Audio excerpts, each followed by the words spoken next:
A paz do Senhor, meus amados irmãos. Tudo bem com vocês? Estou aqui para darmos continuidade ao nosso estudo sobre a raça humana. E a lição de hoje é a número 3, que é a natureza do ser humano. Antes de iniciarmos o estudo, vamos fazer uma oração? Senhor, nosso Pai amado e querido, te louvamos e te agradecemos por mais um dia de vida, por mais um dia que o Senhor nos concede a oportunidade para te louvar, para te adorar. E que nesses momentos em que vamos estudar a tua palavra, vamos nos aprofundarmos no conhecimento da tua palavra, Senhor, que o Senhor nos ajude. Ajuda cada irmão, cada irmã e a cada ouvinte que agora vai prestar atenção durante essa aula. Ajuda-nos, Senhor, a compreendermos melhor, Senhor, aquilo que vamos estudar. Em nome do Senhor Jesus. Amém. Então, queridos irmãos, quero compartilhar com vocês aqui um pouco dessa aula. Temos muito assunto para tratar. Então, sem delongas, vamos iniciar. Gostaria de falar que é uma alegria, né, poder estar aqui, mesmo que à distância. Gostaria de estar aí com os irmãos na igreja, seria muito melhor estarmos na igreja, nas salas da escola bíblica dominical.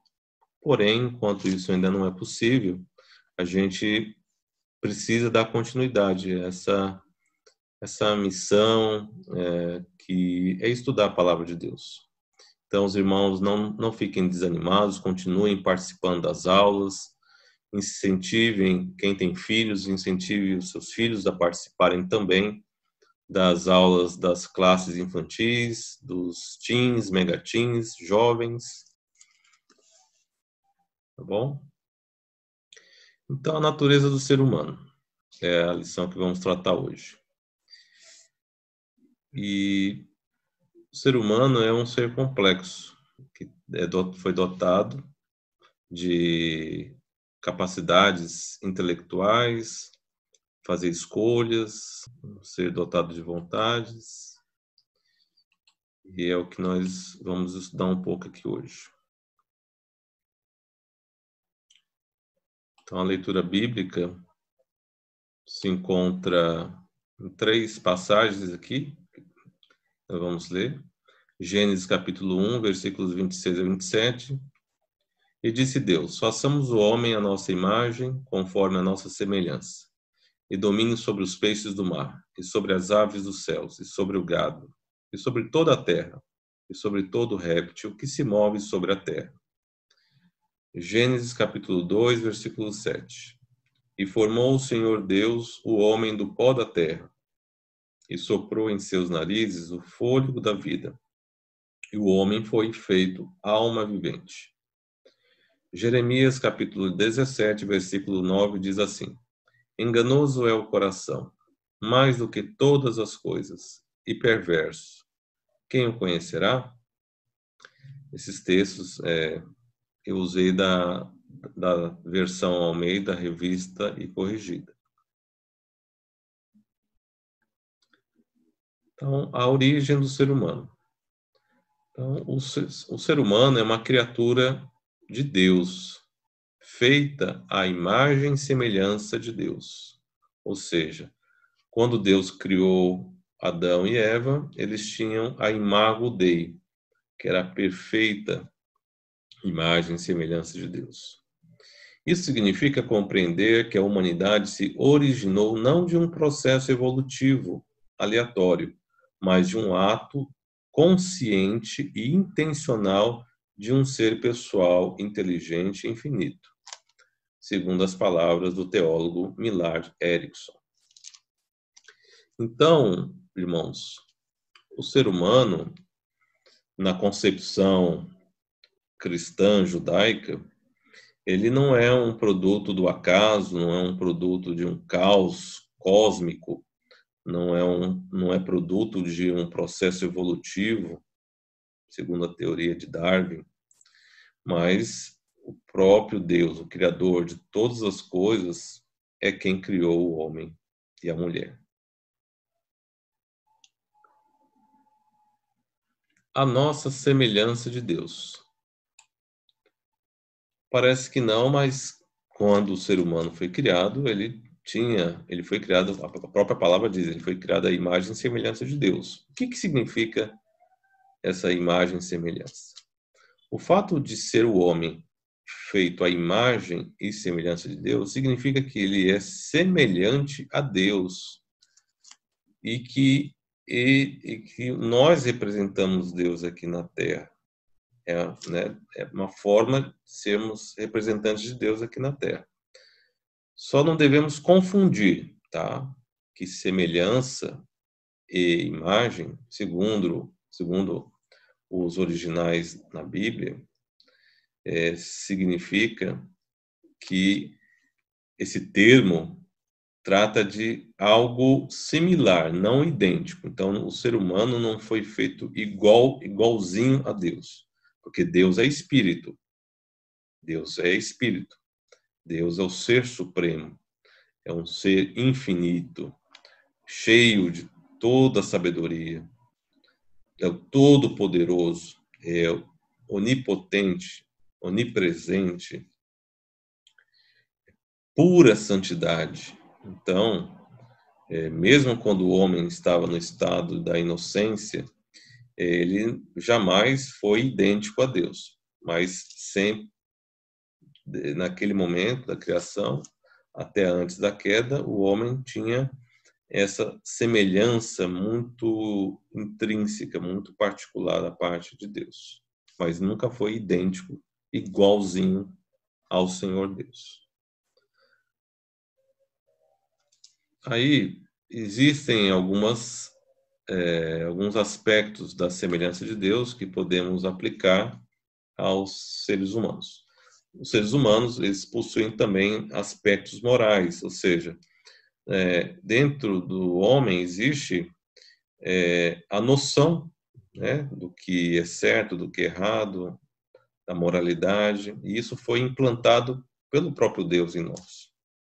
E Deus, ele reproduziu isso também na lei mosaica, nos 10 mandamentos. São princípios morais. E não somente nos 10 mandamentos, mas em toda a lei mosaica, nas leis cerimoniais, de rituais, existe todo um pano de fundo dos aspectos morais que existe em Deus e que também existiu e ainda existe no homem. Então, nós somos criaturas moralmente responsáveis pelos nossos atos perante Deus. Temos um senso íntimo do certo e do errado, que nos separa dos demais animais. Nós possuímos uma conduta capaz de justiça e santidade perante Deus. É claro que essa capacidade de justiça e santidade perante Deus, ela, por causa do pecado, ela ficou um pouco distorcida. Mas ainda existe no ser humano uma noção de justiça, senso de equidade, de se consagrar perante Deus. Principalmente naqueles que são cristãos que tiveram a experiência da salvação. Temos em nós aspectos espirituais. O ser humano, ele não é somente uma parte material, mas ele também tem a parte imaterial, que é espiritual. Temos uma vida espiritual que possibilita que nos relacionamos pessoalmente com Deus. Temos a imortalidade futura, ou seja, quando a pessoa morre, o seu corpo, que veio do pó da terra, volta para a terra. Se desfaz, se decompõe. Porém, a parte imaterial, ela volta para a esfera espiritual, para a eternidade, seja eternidade com Deus ou eternidade de condenação. Temos aspectos mentais, ou seja, o ser humano é dotado da capacidade de pensar, raciocinar, tomar decisões, ter vontade própria. Então, tudo isso está relacionado aos aspectos mentais. O ser humano é dotado de emoções, nós temos sentimentos, emoções, alegria, tristeza, choro, ânimo e outros sentimentos. Aspectos relacionais, nós, ser humano, tem a capacidade de se relacionar com outras pessoas, tem um relacionamento interpessoal, e isso é uma das características do ser humano, né? O ser humano é um ser social, presente nesse relacionamento familiar e com outras pessoas. É um aspecto que diferencia o ser humano dos animais e de outras criaturas. O homem é como Deus no seu relacionamento com o restante da criação. Então, Deus se relaciona com a criação dele. E nós nos relacionamos com as pessoas e também com o próprio Deus. Pergunta: o que aconteceu então com a imagem de Deus no ser humano após a nossa queda? Lá na queda no Éden. Então, sabemos que Adão e Eva, eles pecaram, desobedeceram a Deus, e lá, essa imago Dei, essa imagem de Deus, ficou distorcida. Já não foi mais a mesma. Então, todas essas características que antes tinham uma plenitude, uma completitude sobre o ser humano, que até então era dotado de uma perfeição, com a queda, isso tudo se desfaz, se distorce. O pecado distorceu tudo isso. Então, mas mesmo assim, mesmo com o advento do pecado, muito ainda da imagem de Deus existe em nós. Então, mesmo sendo pecadores, ainda resta no homem bastante semelhança a Deus. Lá no livro de Tiago, capítulo 3, versículo 9, diz assim: com a língua, né? Com a língua a gente bendiz ao Senhor e Pai, mas também com essa mesma língua a gente acaba amaldiçoando os homens feitos à semelhança de Deus. Então, isso é uma consequência do pecado. Porém, assim, o ser humano ainda é dotado de atributos que o conferem a ter uma semelhança a Deus. Então, Deus é justiça, o homem também ainda tem um senso de justiça. O homem também tem um senso do certo e errado, apesar de ter uma tendência para fazer a coisa errada, mas o ser humano também sabe fazer a coisa certa. Na redenção, houve a recuperação da Imago Dei. E essa recuperação da Imago Dei foi através do sacrifício de nosso Senhor Jesus Cristo e a sua ressurreição. No Novo Testamento, temos a afirmação de que podemos, nesta vida, a partir da nossa redenção em Cristo, gradualmente recuperar nossa semelhança com Deus. E lá em Colossenses capítulo 3, versículo 10, diz assim: e vos revestistes do novo homem que se faz para o pleno conhecimento, segundo a imagem daquele que o criou.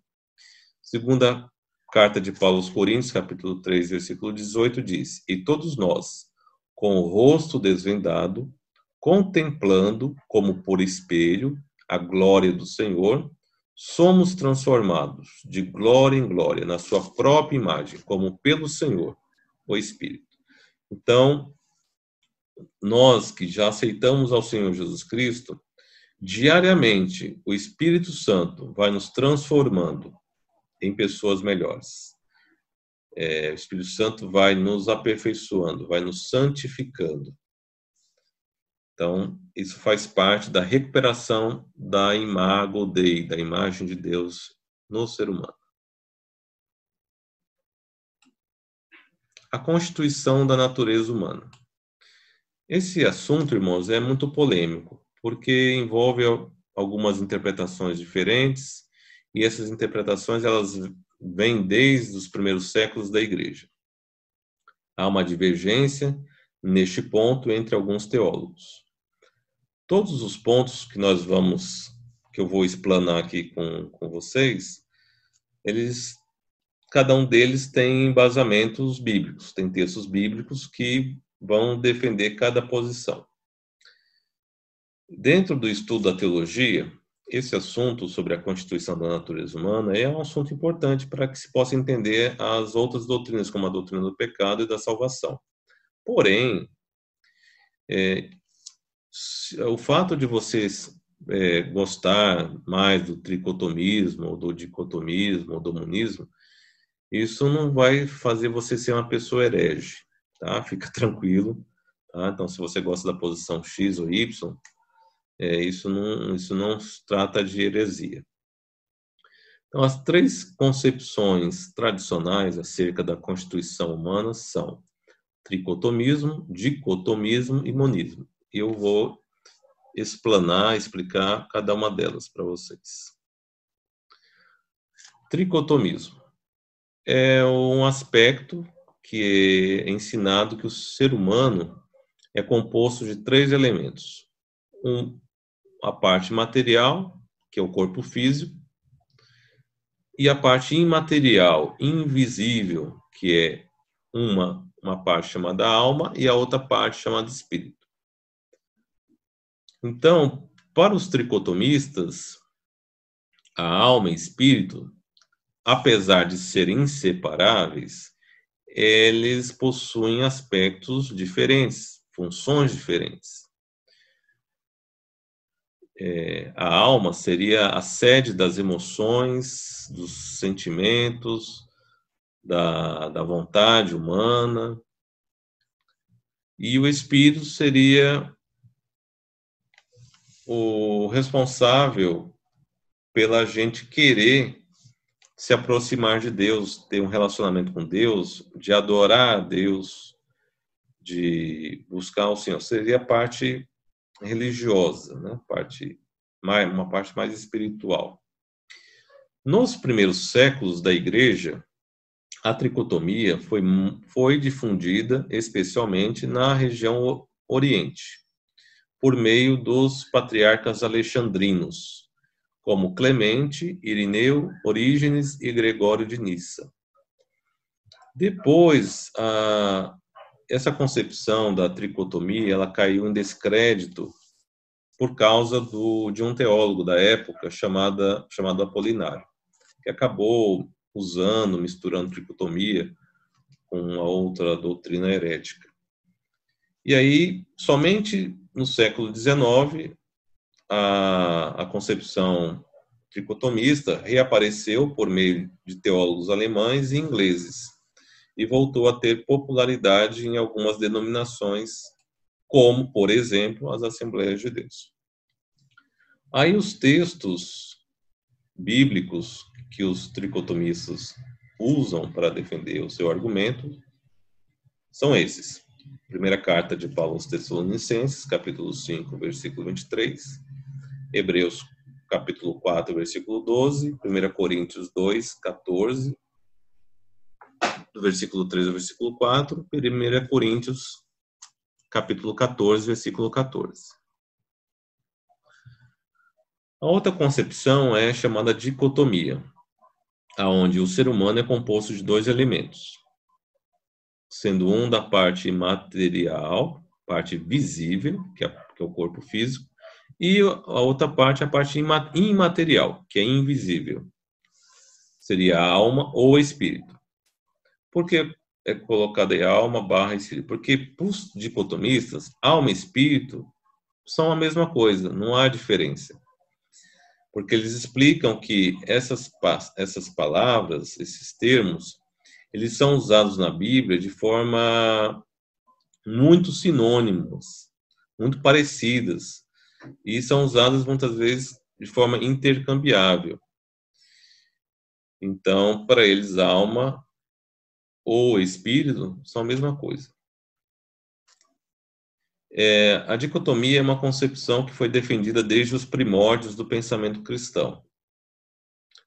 Depois do Concílio de Constantinopla, em 381, ela ganhou popularidade e se tornou a convicção universal da Igreja durante muitos séculos. Então, teólogos como Agostinho e outros pensadores cristãos, durante a história da Igreja, defenderam a dicotomia. Na atualidade, um dos teólogos que defendem a dicotomia é o teólogo Wayne Grudem. E logo abaixo aí tem as referências bíblicas que eles usam para defender esse argumento. Por exemplo, vou pegar só um texto aqui de Lucas, capítulo 1, versículo 46 a 47, que diz assim: E disse então Maria: A minha alma engrandece ao Senhor. A minha alma engrandece ao Senhor. E o meu espírito se alegra em Deus, meu Salvador. Então perceba que nessa mesma passagem fala que Maria engrandeceu ao Senhor pela alma e se alegrou em Deus pelo espírito dela. Então, eles explicam que a gente tem que entender que a Bíblia ela foi escrita na linguagem do Antigo Testamento, na linguagem original do hebraico, e o Novo Testamento foi escrito no grego koiné, porém escrito por judeus, a maioria aqui judeus. Então, temos que entender também esse aspecto, da língua, do contexto, da época, da cultura. Entendemos também que temos que entender que naquela época existia a filosofia grega, que influenciava também o pensamento daquela época. Então, para eles, para os dicotomistas, a palavra espírito e alma são usados para significar a mesma coisa, reforça a mesma coisa. E na literatura hebraica existe um estilo literário chamado paralelismo, onde uma palavra reforça outra mais à frente. Foi o que aconteceu aqui nesse caso aqui. A palavra, a alma, apareceu primeiro e reforçou um mesmo pensamento, mesmo propósito, mas com uma palavra diferente, como espírito. Então, esse é o argumento dos dicotomistas. O monismo, no monismo é de mono, que significa um. Então, assim, para os monistas, o ser humano é uma unidade radical. Não existe essa divisão de parte material com imaterial. Não, eles entendem que o ser humano é uma unidade só, composto de uma unidade. O ser humano não pode ser pensado como composto de partes ou entidades distintas.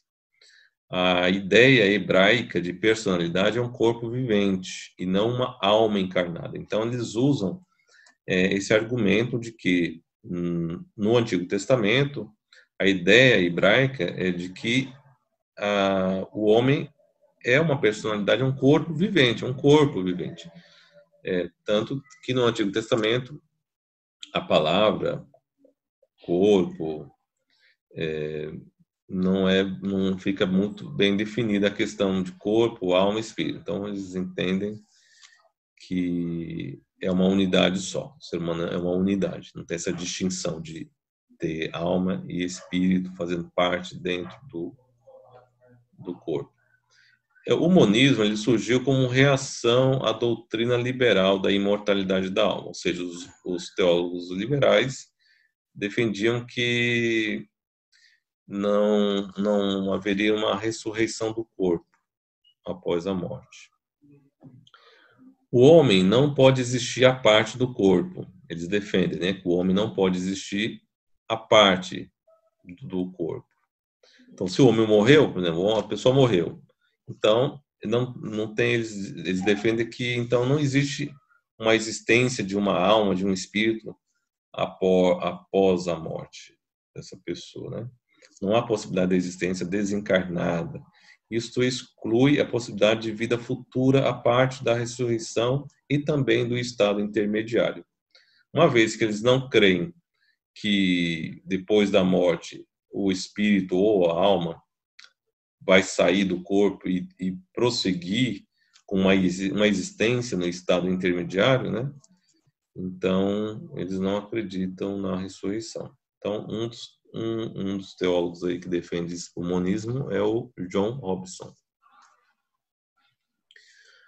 E existe uma concepção alternativa moderna, que tem sido também muito adotada por alguns teólogos, que é a unidade condicional. É uma concepção moderna que considera o ser humano como um ser unitário, global, com um corpo.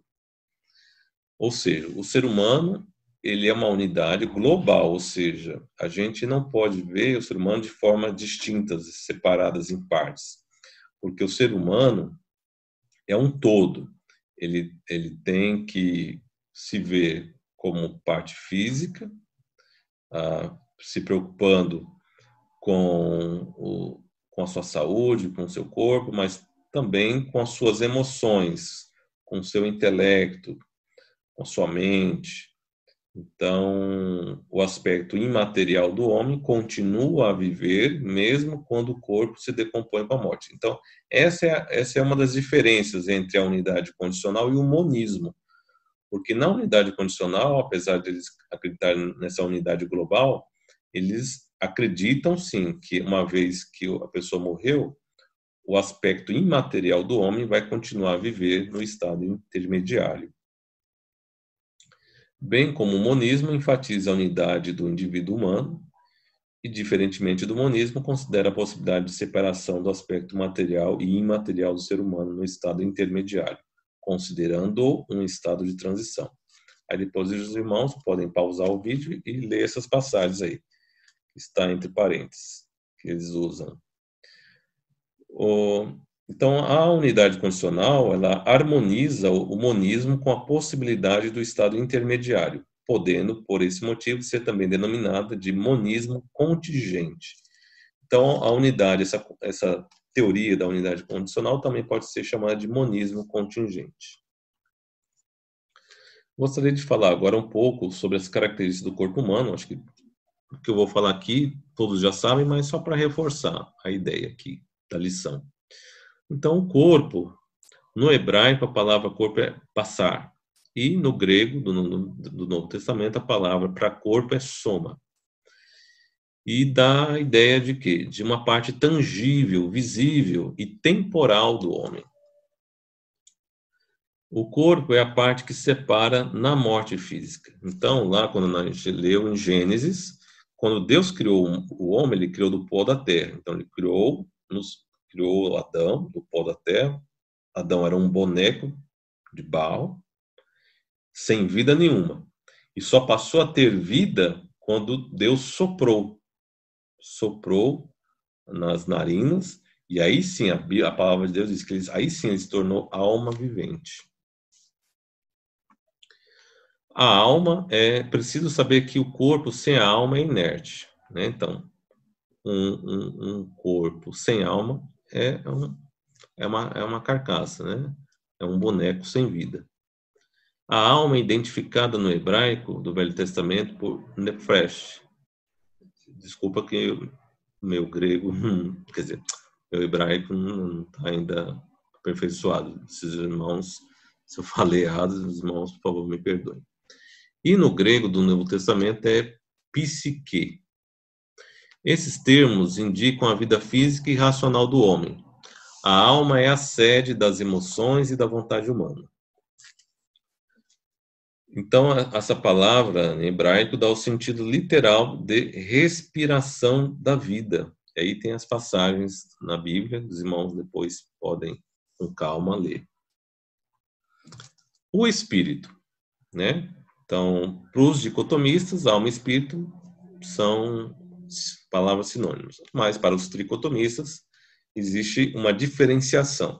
entre alma e espírito. Então, espírito no hebraico é ruah e no grego pneuma. O espírito do homem não é simples sopro ou fôlego, é vida imortal. O espírito é o princípio ativo de nossa vida espiritual, religiosa e imortal. É o elemento de comunicação entre Deus e o homem. Santificação. Eu acho que um dos... É claro, é importante tudo aquilo que eu já comentei com os irmãos aqui, né, sobre a questão da constituição do ser humano, mas o que queremos enfatizar aqui nessa lição é que é a santificação. Porque existiu na filosofia grega essa concepção de que o corpo é mau, principalmente na filosofia de Platão, que o corpo é mau e que a parte imaterial é que é boa. Mas a gente sabe que na concepção bíblica, Deus, ele olha para o ser humano como um todo, olha para o corpo, olha para o nosso interior. Então, se a gente ler aí a passagem, primeira carta de Paulo aos Tessalonicenses, capítulo 5, versículo 23,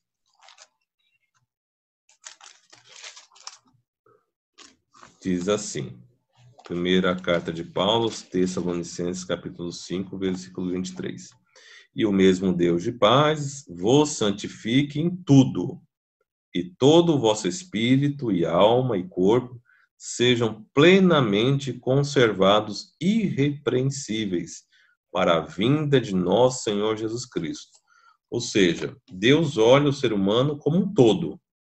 Deus quer o nosso todo, o nosso ser completo.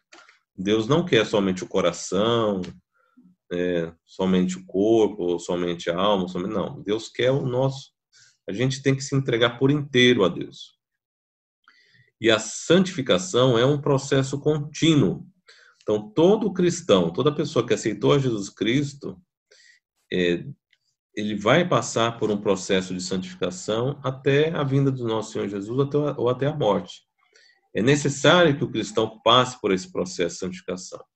E esse processo, ele é realizado não por mero esforço humano, mas temos a ajuda do Espírito Santo para poder ter esse processo de santificação. E a Bíblia fala também que sem a santificação ninguém verá ao Senhor. Então, eu acho que também essa lição passa para nós é essa importância de a gente ver o ser humano como um ser complexo, um ser global, onde a gente tem que se importar, a gente tem que ter preocupação com o nosso bem-estar emocional, com o nosso bem-estar físico e também espiritual. O ser humano tem que se preocupar com a sua saúde, com as suas condições mentais, saúde emocional, saúde espiritual. Então, é um todo, nós somos um todo. E Deus se preocupa com nós como um todo, e nós também temos que nos preocupar como um todo.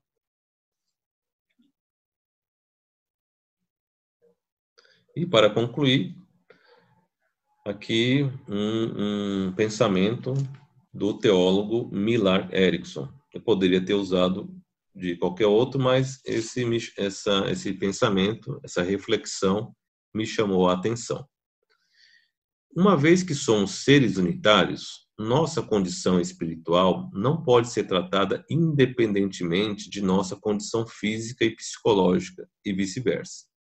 Os diferentes aspectos da natureza humana devem ser entendidos e respeitados. Não se deve depreciar o corpo, as emoções ou o intelecto. O Evangelho é um apelo à pessoa inteira.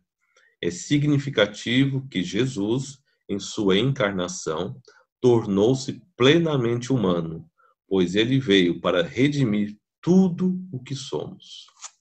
Glória a Deus. Então, irmãos, aqui eu encerro essa aula. E é importante falar para os irmãos que a gente, como ser humanos, somos nossa natureza complexa, que a gente tem que diariamente pedir a Deus consagração, nós temos que nos consagrar, temos que dedicar a nossa vida por inteiro a Deus. Temos que cuidar do nosso corpo, que é o templo do Espírito Santo. Temos que cuidar da nossa mente, dos nossos pensamentos, das nossas emoções, da nossa parte espiritual. Sabemos que não é fácil, principalmente nesses dias que estamos passando, mas o Senhor Deus nos dá a graça e Ele está conosco todos os dias para nos ajudar. Então agora vamos fazer uma oração final, mas antes eu quero lembrá-los que se vocês ficarem com alguma dúvida, querem perguntar, fiquem à vontade para perguntar nos grupos do WhatsApp. No domingo, a gente quer abrir aí uma sala de bate-papo por algum aplicativo, para que os irmãos participem, tá bom? Seja pelo aplicativo Zoom ou outro, gostaríamos que os irmãos participassem dessa interação conosco, tá bom? Então, a gente, nessa próxima fase agora, das próximas aulas, a nossa tendência é incentivar os irmãos a participarem desses bate-papos através desses aplicativos de videoconferência após as aulas, tá bom? Para que a gente tenha essa proximidade, né? E possamos interagir mais com vocês, e aprender também com os irmãos, porque eu não sei tudo, ninguém sabe tudo, tá bom? Vamos fazer a oração final? Senhor nosso Deus, Pai amado e querido, nós te louvamos, te agradecemos por mais uma lição da Escola Bíblica, por mais uma aula abençoada, que o Senhor nos deu a oportunidade de poder ensinar. Que o Senhor continue, Senhor, nos ajudando a viver. Que o Senhor nos ajude, Senhor, a nos santificarmos a cada dia, Senhor, de nossas vidas, até a volta de nosso Senhor Jesus Cristo. Em nome do Senhor Jesus, ó Pai, abençoa a vida de cada irmão, Senhor, de cada irmão, irmã, de cada ouvinte que está nos assistindo. Que se essa aula seja bênção na vida de cada irmão, em nome do Senhor Jesus. Amém. Deus os abençoe, fiquem na paz, tenham um excelente domingo. Deus abençoe, viu? Abraço.